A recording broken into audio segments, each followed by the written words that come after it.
একটি মাদক মুক্ত লালপুর বাগাতিপাড়া করা হবে ইনশাআল্লাহ। গত 12 ফেব্রুয়ারি ত্রয়োদশ জাতীয় সংসদ নির্বাচনে নাটোর 1 লালপুর বাগাতিপাড়া আসন থেকে জনগণের প্রত্যক্ষ ও পরোক্ষ ভোটে নির্বাচিত মাননীয় সংসদ সদস্য ব্যারিস্টার ফারজানা শারমিন পুতুল বর্তমান সরকারের মাননীয় প্রতিমন্ত্রী হিসাবে শপথ গ্রহণ করেছেন।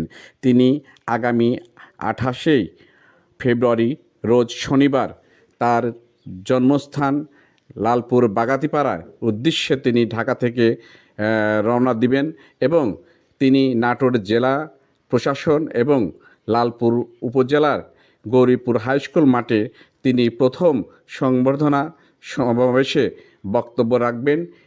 মাধ্যমে জয়যুক্ত হয়ে এই লালপুর বাগাতিপাড়াতে ঘরে ঘরে মানব সম্পদের উন্নয়ন করে তারপরে এই লালপুর বাগাতিপাড়াতে ফারজানা শারমিন পুতুলের উন্নয়ন সাধন হবে ইনশাআল্লাহ।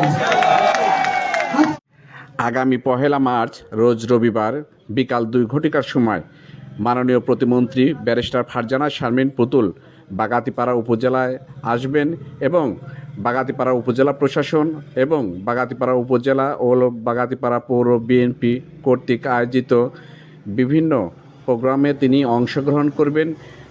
এই জনপদের অর্থাৎ বাগাতিপাড়া উপজেলার সকল পর্যায়ের মানুষের মধ্যে আনন্দ উৎসব।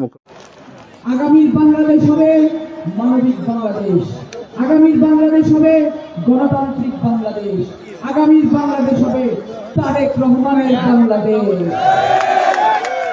এই লালপুর বাগাতিপাড়ার মাটিতে কেবলমাত্র রাস্তাঘাট, স্কুল, কলেজ, মসজিদ মন্দির করে ফারজানা শারমিন পুতুল থাকতে হবে না।